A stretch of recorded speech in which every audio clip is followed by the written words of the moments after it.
In this video, we're going to cover syllabus points 1.1.1, 4 and 6. So 1.1.1 talks about the different ways we can earn money. So we're going to talk about wages, salaries, and we're also going to be talking about commission once more. So just revisiting commission that was in chapter 2. We're going to look at comparing prices and values using the unit cost method, which some of you will remember from lower school. This is what we commonly refer to as best buys. And finally, we're also going to be looking at foreign exchange rates to determine the cost in Australian dollars or the value of the foreign currency. So we're either working from the foreign currency to Australian or Australian back. They try to keep it quite contextualized. You live in Australia, so they try to relate it that way. So we're going to cover all three in this one video. First of all, it's really important that you have your head around all the different types or ways you can earn money when you're working. So we've covered a bit on commission. So basically you get what we call a wage or a retainer. And the retainer is a base wage that they get, which is normally a little bit lower than a general wage, to allow for the fact that they do get this commission rate on their sales. So they get their wage, but they also get an additional amount, which we call the commission. Okay, and that's a percentage of their sales. So if you need any extra assistance with commission, make sure you go back to those earlier 1.1.5 videos because we talk that through a bit more thoroughly. Next thing is the wages and piecework. So for most of you, you're probably earning a wage. A wage can be either weekly or fortnightly. Very rarely it's monthly, but a lot of people prefer it not to be monthly because it's hard to keep up with your payments if you're only getting paid once a month. You sort of have lots of money for a very short period of time, but then you seem to use it all. So that's any type of work that changes over time. So your weekly shifts change. That's when you can also get overtime or special allowances for Saturday and Sunday. Whereas piecework is more work that you're doing by the hour. This is normally in construction or some sort of service that you're providing. It's paid by the piece. So instead of sort of a weekly rate or a daily rate, it's actually much smaller than that. It's by piece, hour by hour, or item by item. The key here is that the wages and the piecework, they're quite flexible, and it can be to the bonus of the person because their hours are flexible, their time is flexible. However, it's not as secure as something like a salary. A salary is where someone gets paid a fixed amount over the whole year. Someone in my position, like a teacher, we get paid a fixed amount over the whole year. If we're sick, we get paid. During holidays, we get paid, etc. Obviously, you don't want to get paid once during the whole year. So most commonly, it's a fortnightly pay, but sometimes it's just divided by either for fortnightly 26 or weekly 52 and paid on the fortnight, on the week throughout the year. So the most common is the fortnightly. Most people I talk to who earn a salary get paid fortnightly. So it is quite important that you know these terms because in the question they're not going to say or explain the type of payment. You're expected to know the difference between the three or the four, I guess. Wages and piecework work quite similarly. So we're going to try an example with the wages and piecework because I find that's the more common difficulty that students find when calculating. Salary is not so bad because it's just a simple division by how often you get paid during the year. Commission, I think we've covered quite sufficiently before. It's the wages with the special allowances. This is where it gets a bit tricky and you need to be careful how you show you're working and making sure you show it clearly enough that you can obtain full marks. You don't want to get only a few dollars off and lose marks because you haven't shown the correct working. So let's look at calculating wages with payment rules. So most employees or businesses will have some sort of conditions that you can earn with your wages.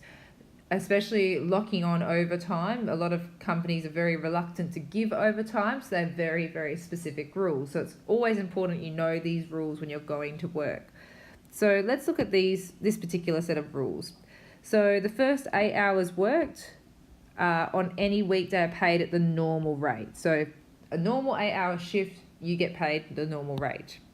If the employee works more than the basic 8 hours, then the next 2 hours of that day are paid at time and a half. And any hours after these extra 2 are paid at double time. So this one's actually quite specific, and we have to be very careful when we're calculating that we show the difference between those two. Any Saturdays are paid at time and a half, and any Sundays are paid at double time. I might just change the highlighting for this, so any hours after these extra are double time. I'll just make that clear that that's almost two different things. I always recommend highlighter with these questions because it's quite important to show the breakdown and make sure you're following all the rules when you're calculating these hours. So we're going to look at Naomi's pay sheet. So this is basically what she's done over the week. And you're basically the boss looking at how much you have to pay her. Now there's quite a few ways to do this. You could go through and work out the payment for each day and then add up all the days at the end. There's nothing wrong with that. But I find if you do a systematic approach and look at what you have sort of overall first, then calculate, I think that's the quickest way to do it. So I sort of next to my table, I set up 3 columns because we can see that there's 3 different types of pay. You've got normal pay, you've got time and a half, and you've got double time. So what I would do is set up a column for normal. You might even want to check it off here. You can have 1.5 or time and a half, and then you can have a double time column. So then as we go through each day, we can fill in how many hours for each part. This is the most systematic way I think you can do it. So if we look at Mondays, so we'll do Mondays to start with. So she's worked from 8 to 5. Now 8 to 5 is 9 hours all up. However, we can see that she had an hour off for lunch. So we have to deduct that. So she actually only worked for 8 hours. So she's going to get 8 hours at the normal pay rate. Now the next day she worked from 8 to 6. Now that's 10 hours all up. But again, she had the hour for lunch, which it looks like she has that every day. So we need to make sure we deduct an hour from her pay. So that would be 9 hours. So 8 hours at normal time, 1 hour at 1.5. Then for Wednesday, it's 7:30 to 5:30. Again, that's 10 hours, but she had an hour for lunch. So it's going to be 8 normal, 1 at 1.5. Thursday, 8 till 7 is 11 hours. But again, she had her lunch, that's 10 hours. So it's going to be 8, and still 2, she didn't quite get into this extra after the extra 2 hours, so she doesn't get the double time. And finally, Friday, back to just the 9-hour day with 1 off for lunch, which works out to be 8 hours. So now that we've gone through, we can do one big calculation. So her pay for this week, yes. So her wage is going to equal, we've got 5 lots of the 8 hours here. So we're going to have 8 times 5 times the 1760, which is the pay. And then we're going to add, we've got 4 hours here at the time and a half. So that's going to be 4 times the 1.5 times the 1760, which gives us her wage as being $809.60. So that would be her wage for that week. So I think you just need a systematic approach to be able to calculate these wages successfully. So we'll move on to best buys, which is targeting syllabus point 1.1.4. So this is something hopefully you've actually done since year 8. So I'm hoping it won't be too confusing for you. So basically you're at the shops and you've got these 3 different sizes of coffee and you want to know which one's the best to buy. Now hopefully most of you know now that normally the bigger it is, the better the buy. It's not always the case though, so you have to be careful. Most supermarkets now actually list the dollar per gram on the actual ticket, so you can compare things more easily in the shop, so you're not having to walk around with a calculator. However, in apps, we're going to make sure you can actually do that and you're not relying on the stickers. So first of all, we can see for each of these items we're given the grams, so we're given the actual weight of the item or the mass of the item, and we're given the dollar amount. What we need to do is to be able to compare them is make sure that we need the grams really to be the same. So the best way for us to work this out is to work out the dollars per gram for each of these different sizes of coffee. So remember, if you're working at the dollars per gram, that literally means the dollars over the gram. So we're going to divide the dollar amount by the grams for each situation. So if we take this first, the largest container of coffee, to work out the dollars per gram, we're literally going to take the $22.40 and we're going to divide it by the 250 grams. And that's going to give us a dollars per gram at 0.0896. I always recommend going to at least 3 decimal places, because in tests they'll commonly give you ones that rounded to 2 decimal places are actually the same. So you need to make sure you go to enough decimal places that you can actually show the difference. So that's the big coffee jar. If we take the middle size one, same thing, dollars per gram. We're going to now do the 12.65 over the 145 grams, and that's going to give us a dollar per gram amount at 0.0872. So you can see here, if we had rounded these two to 2 decimal places, we actually would have got the same amount, the 0.08, which would have actually been rounded to 0.09. But this one would also have been rounded to 0.09. So you have to be careful that you go to enough decimal places. So at the moment we're thinking this one here is actually the best buy, but we'll give the little one the benefit of the doubt and we'll calculate the little. So with this small one here, we would take dollars per gram is going to be the $7.20 over the 75 grams, which is giving us a dollar per gram value of 0.096, and which obviously is not the cheapest buy. So for this question, the best value for money is actually going to be this middle jar here, because it's only 0.0872 dollars per gram. Now we call this the unit method because we are going down to 1 unit's worth. So you can see that we went to what is 1 gram. So basically looking at the unit of measurement, so normally the weight of the item, and asking, well, what's the price for one of those? So what's the price for 1 gram? Some people argue that in this sort of situation, it's probably more reasonable to do 100 grams because it's very unlikely to get 1 gram of coffee. I don't know who drinks 1 gram of coffee. So obviously all of these decimals, so for example, the middle value, you'd be looking at $8.72 per 100 grams, which is probably a more reasonable way of looking at it.